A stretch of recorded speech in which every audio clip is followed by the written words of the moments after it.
నిజంగా వైసీపీ చేస్తున్న చేష్టలు ఏదైతే ఉన్నాయో నిజంగా ఆంధ్రప్రదేశ్ ప్రజలకి చాలా అసహించుకునే పరిస్థితి ఏర్పడుతుంది. ఎందుకంటే విజయవాడ నగరం ముంపుకు గురై అక్కడ మునిగిపోతుంటే ఎవరన్నా సహాయం చేస్తారు అని చెప్పి వాళ్ళందరూ కూడా చాలా ఆశగా ఎదురు చూశారు. అందరూ కూడా ఎవరైతే ప్రభుత్వ అధికారులు అవ్వచ్చు, సీఎంఏ అక్కడికి వెళ్ళి అర్ధరాత్రి పనిచేస్తుంటే నిజంగా మొన్న జరిగిన సంఘటన ఏదైతే ఉందో నిజంగా ప్రజలని కష్టాల్లో నెడటానికి వైఎస్ఆర్ కాంగ్రెస్ పార్టీ ఏం చేస్తుంది అనే దిశగా కూడా అధికారులు దాంతోపాటు కూడా ప్రజలు ఆలోచిస్తున్న పరిస్థితి.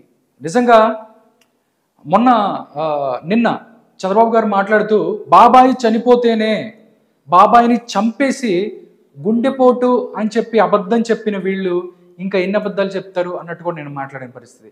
నిజంగా ఎన్నో అబద్ధాలు మీద నిర్మించబడ్డ వైఎస్ఆర్ కాంగ్రెస్ పార్టీ దేనికైనా తెగిస్తుంది. అంటే ఒక న్యాచురల్ డిజాస్టర్స్ వచ్చి ప్రజలు ఇబ్బంది పడుతుంటే ఇంకా ఆ యొక్క డిజాస్టర్ని పెంచే ప్రయత్నం చేస్తుంది.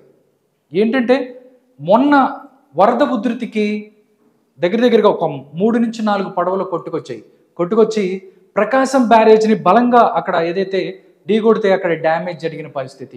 నిజంగా దేవుడు ఉన్నాడు కాబట్టి లేకపోతే అక్కడ ఏం జరగలేదు కాబట్టి నార్మల్గా ఉన్న పరిస్థితి. అదే అక్కడ ఏదైనా బలంగా జరిగి అక్కడ బ్యారేజీ అక్కడ దెబ్బ తగిలి మొత్తం అంతా వాటర్ బయటకు వస్తే నిజంగా మనం ఆ ప్రాణ నష్టాన్ని కూడా ఊహించలేని పరిస్థితి. ఒక్కసారి పడవలు నార్మల్గా ఏదైతే పైన వర్షాలు కురుస్తున్నాయి కాబట్టి వచ్చేసాయి అని చెప్పి చెప్పుకోవచ్చు. కానీ వైసీపీ కలర్లు వేసుకొని పడవలు ఏదైతే ఉన్నాయో అక్కడికి వచ్చిన పరిస్థితి. ఒక్కసారి నిజంగా నేను చూపిస్తున్నది చూడండి. దగ్గరగా 3 పడవలు చాలా బలంగా పెద్దగా ఉన్న పడవలు వాటర్కి కొట్టుకుంటూ వచ్చి ప్రకాశం బ్యారేజ్ దగ్గర బలంగా తాగితే అక్కడ ఏదైతే లిఫ్ట్ చేసే ప్రాంతంలో అక్కడ డ్యామేజ్ అయిన పరిస్థితి. వైసీపీ కలర్స్ ఉన్నాయి. ఏం చెప్తారు? జగన్మోహన్ రెడ్డి గారు నిన్న వచ్చి man made disaster Jaganmohan Reddy గారు చెప్తారు. చంద్రబాబు నాయుడు గారు ఇల్లుని కాపాడుకోవటానికి నీళ్ళని తీసుకెళ్లి బుడమేరులో గడిపారంటాడు. అసలు కృష్ణానది ఎక్కడుంది, బుడమేరు ఎక్కడుంది? అసలు కృష్ణానది నీళ్లు బుడమేరులోకి వెళ్తాయా? అసలు నైసర్గిక స్వరూపం ఏదైతే ఉందో విజయవాడ కనీసం ఇన్ని రోజులైంది తాడేపల్లిలో ఉన్నావు, కనీసం నేర్చుకోవాలి కదా. జగన్మోహన్ రెడ్డి గారు ఫస్ట్ క్లాస్ స్టూడెంట్ అన్నారు. మీరు చేసి పక్క వాళ్ళ మీద నిందలేయటం, మర్డర్ మీరే చేస్తారు, నారాసుర రక్త చరిత్రని మీరే రాస్తారు, మీరే ఇసుక కొరత ఉండేటి చేస్తారు, మీరే జనాలను ఇబ్బంది పెడతారు. ఏంటి దీన్ని అడుగుతున్నారు? ప్రతి ఒక్కరు ప్రజలు కూడా దీన్ని ఆలోచిస్తున్నారు. దీనికి సంబంధించి ఇంకా చాలా వీడియోస్ ఉన్నాయి, చూద్దాం అవి కూడా. ఇదిగో క్లోజ్ ఫోటోలు అవి అక్కడే కాదంటే ప్రకాశం బ్యారేజ్ చూడు. మీ పడవలు వచ్చేసి అక్కడ ఏదైతే బ్యారేజ్ని ఢీకొట్టే ప్రయత్నం చేసాయి అక్కడ ఆగిపోయాయి. దీనికి సంబంధించి కూడా ఎవరైతే ప్రభుత్వ అధికారులు దీని మీద చాలా మందికి కూడా అనుమానాలు ఉన్నాయి. ఎవరైతే ఇరిగేషన్ డిపార్ట్మెంట్ అవ్వచ్చు, దాంతోపాటు అక్కడ డిజాస్టర్స్ మేనేజ్మెంట్ చేస్తున్నాడు, ప్రతి ఒక్కళ్ళు కూడా అనుమానాలు ఉన్నాయి. దీనికి అధికారులు కూడా దీనికి సంబంధించి దాంతోపాటు పోలీసులు కూడా ఇవి ఎవరివి, ఎక్కడి నుంచి వచ్చాయి, కావాలని చేశారా అని చెప్పే కోణంలో కూడా దర్యాప్తు జరుగుతుంది. దీనికి సంబంధించి మీరు కూడా కరెక్ట్గా ఏదన్నా దొరికితే మాత్రం ఏంటి మళ్ళీ రెడ్ బుక్ కాదు, రాజ్యాంగబద్ధంగా ఏదైతే తప్పు చేస్తే మాత్రం శిక్షించటం కన్ఫామ్. ఈ పాటికి మీకు అర్థమయ్యే ఉంటుంది చంద్రబాబు నాయుడు ఎందుకంటే తప్పు చేసిన వాళ్ళు వదిలిపెట్టను అని కూడా ఆయన చాలాసార్లు మాట్లాడి చెప్పే ప్రయత్నం చేశారు. రైట్, దానికి సంబంధించి కూడా వీడియోస్ కూడా ఉన్నాయి. ఒకసారి వీడియోస్ చూద్దాము. అంటే వరద ఉధృతి ఏ విధంగా ఉంది, నిజంగా అక్కడికి వస్తే ఎలాంటి ప్రమాదం జరిగే అవకాశం ఉందనేది కూడా ఒకసారి చూద్దాం.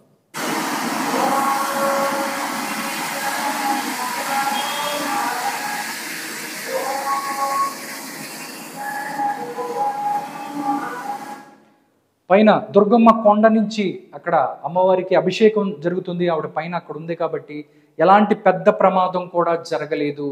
ఎవరైతే నిజంగా దీని వెనక కుట్రుంటే మాత్రం గవర్నమెంట్ అవ్వచ్చు, లేకపోతే ఎవరిని వదిలిపెట్టే ప్రసక్తి లేదని చెప్తున్నారు గవర్నమెంట్ అధికారులు, దాంతోపాటు చంద్రబాబు.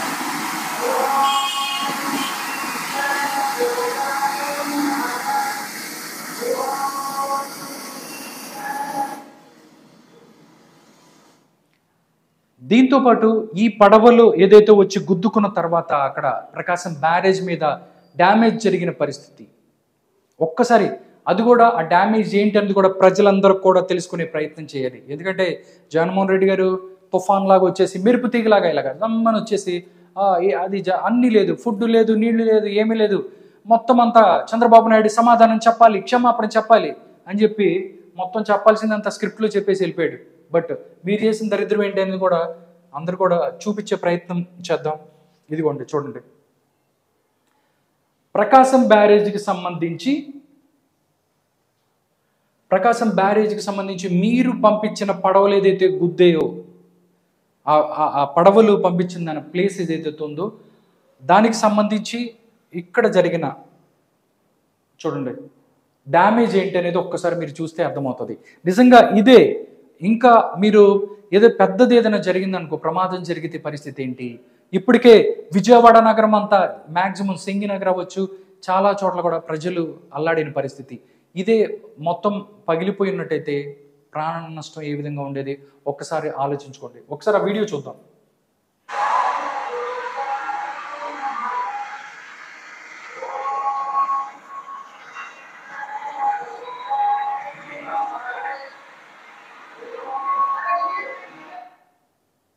ఇది పరిస్థితి. మీరు చేసిన దరిద్రం, మీ కుట్ర ఏదైతే ఉన్నో అన్నీ కూడా ఇలాగే ఉంటాయి.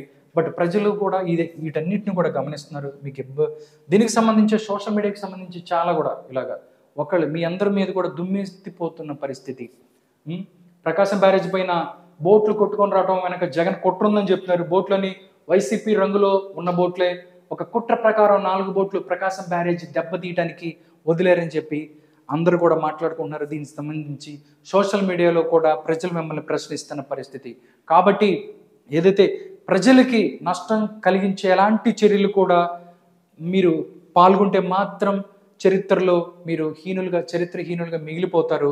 ఎందుకంటే ఎంత చేసినా కానీ ప్రజలు బాగుండాలనేది దాంతోనే నారా చంద్రబాబు నాయుడు గారు రేయింబావులు అక్కడ ఉండి మాట్లాడుతున్న పరిస్థితి. జక్కంపూడిలో చూసినట్టయితే అధికారులు ఎవరైతే కరెక్ట్గా పనిచేయట్లేదో వాళ్ళందరినీ కూడా సస్పెండ్ చేశారు. ఎవరైతే 5 సంవత్సరాల నుంచి మీరు అందరూ నిద్రపోతున్నారు, ప్రభుత్వ అధికారులు ఎవరైతే నిద్రపోయిన వాళ్ళు ఉన్నారో వాళ్ళందరూ వెళ్ళిపోయింది అని కూడా ఆయన గట్టిగా మాట్లాడుతున్న పరిస్థితి. కాబట్టి ఏదన్నా చంద్రబాబు నాయుడు ఒకటి అనుకుంటే మాత్రం అది మొత్తం సెట్ అయ్యేదాకా వదిలిపెట్టాడు. దానికి సంబంధించి వైజాగ్ సంబంధించి తుఫాన్ వచ్చినప్పుడు కానీ, తిత్లీ తుఫాన్ వచ్చినప్పుడు కానీ, రాయలసీమ దాంతోపాటు శ్రీకాకుళంలో ఇబ్బందులు వచ్చినప్పుడు కానీ ప్రతి చోట కూడా చంద్రబాబు నాయుడు సెట్ చేసేదాకా వదిలిపెట్టాడు. కాబట్టి అధికారులు అవ్వచ్చు, వైసీపీ నాయకులు అవ్వచ్చు, ఒళ్ళు దగ్గర పెట్టుకుని పనిచేయాల్సిన అవసరం ఉంది. లేకపోతే మాత్రం ఇబ్బందులు పడతారు.